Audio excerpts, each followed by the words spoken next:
Hello everyone, আমি চাঁদনি moon. আমার নতুন একটি ভিডিওতে সবাইকে স্বাগতম।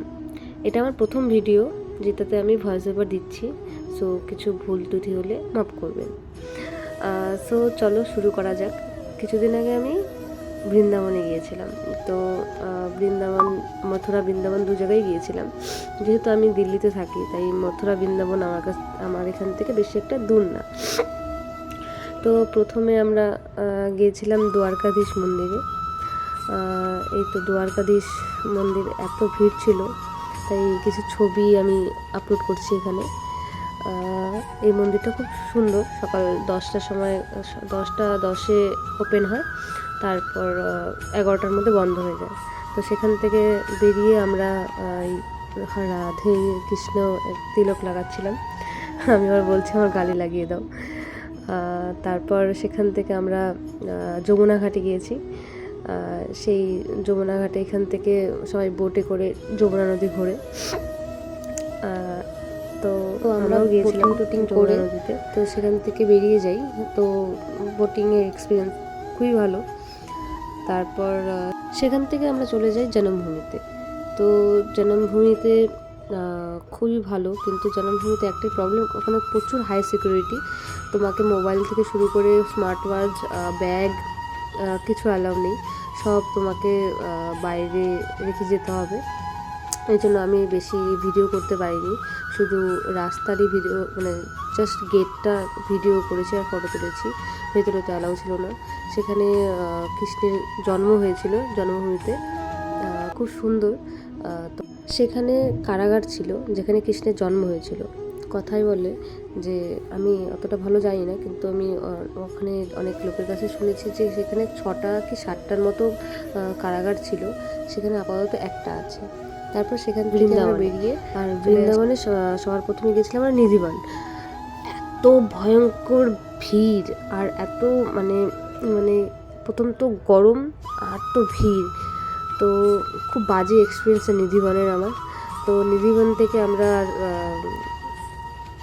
নিধিবনের এত ভিড় দেখে আমরা বাঁকে বিহারী মন্দিরটা আমরা আর যাইনি। মানে প্রথম তো বাবা মাকে নিয়ে গেছি, তো এত ভিড় ছিল ওই জন্য বাঁকে বিহারী মন্দিরটা আমরা স্কিপ করে গেছিলাম। স্কিপ করে আমরা চলে আসি প্রেম মন্দিরে। এই তো প্রেম মন্দির, খুব সুন্দর একটা মন্দির, খুবই ভালো লাগছে। কিন্তু একটু ভিড়টা কম হলে একটু ভালো লাগতো, কিন্তু যেহেতু আমরা বাঁকে বিহারী মন্দিরটা আমরা স্কিপ করে গেছিলাম দেখে প্রেম মন্দিরে আমরা ভিড় তুলনামূলকভাবে নিধিবনের থেকে অনেক কম ভিড় পেয়েছি। তো নিধিবন ঘুরে প্রেম মন্দির ঘুরে, তো প্রেম মন্দিরটা ঘুরছিলাম। এত সুন্দর করে সাজানো, মানে চোখে না দেখলে মানে বিশ্বাস করা যায় না, এত সুন্দর। তো এটা হলো সেই গোবর্ধন পর্বতে যেরকম শ্রীকৃষ্ণ যেভাবে মানে কারি আঙ্গুল দিয়ে গোবর্ধন পর্বতটা উঠিয়েছিল, সেভাবে ওই মানে পুরো কৃষ্ণের স্টোরিটা দেওয়া, পুরো মন্দিরটা জুড়ে খুব সুন্দর, খুবই ভালো লেগেছে। তো তারপর আমরা প্রেম মন্দির থেকে ডিরেক্ট বাড়ি চলে আসছি। এটা হলো প্রেম মন্দিরের ভেতরে, এটা প্রেম মন্দিরের ভেতরটা। এখানে আবার মোবাইল অ্যালাউ আছে। আগের বারের ওই জন্মভূমির মতো না যে মোবাইল অ্যালাউ না, কিন্তু মানে গার্ডরা খুব স্ট্রিক্ট, ফটো ভিডিও করতে খুব একটা দিচ্ছিল না। তাও আমরা করেছি, মানে নর্মালি দিচ্ছিল, কিন্তু মানে সেভাবে দিচ্ছিল না। তো যতটুকু আমি পেরেছি ততটুকু আমি ভিডিও করেছি।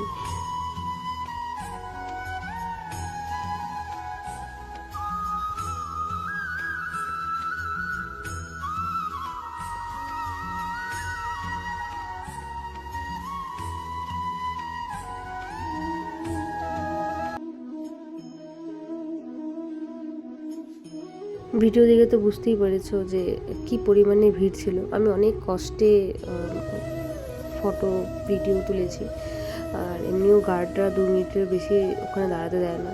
মানে আমি যে ঠাকুর দর্শন করছি কত, মানে এত ভিড়ে, তো আর কি করা যাবে, অনেক কষ্টে ঠাকুর দর্শন করে এবার উপরে এখানে রাধাকৃষ্ণ ছিল, আর উপর তলায় ছিল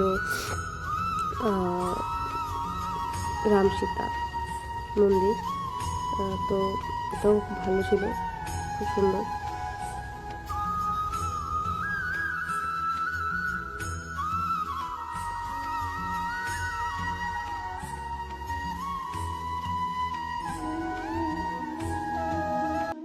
মন্দির থেকে বেরিয়ে দেখলাম কি সুন্দর রাধাকৃষ্ণ কি সুন্দর ঝুলাতে ঝুলছে, এত ভালো লাগছে ঝুলাতে ঝুলছে, মনে হচ্ছে সত্যি সত্যি কি সুন্দর রাধাকৃষ্ণ দোলনায় ঝুলছে, খুবই সুন্দর লাগছিল। তো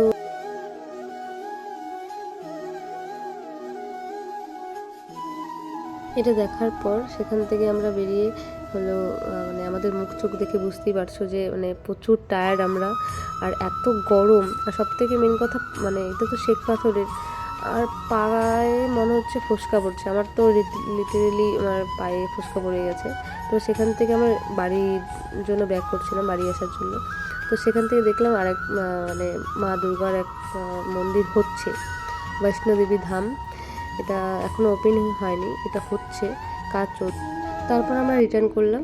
এই ছিল আমার একটা ছোট্ট ভিডিও যেটা তোমাদের সাথে শেয়ার করলাম। ভিডিও যদি ভালো লেগে থাকে তাহলে একটা লাইক করে দিও। Bye bye.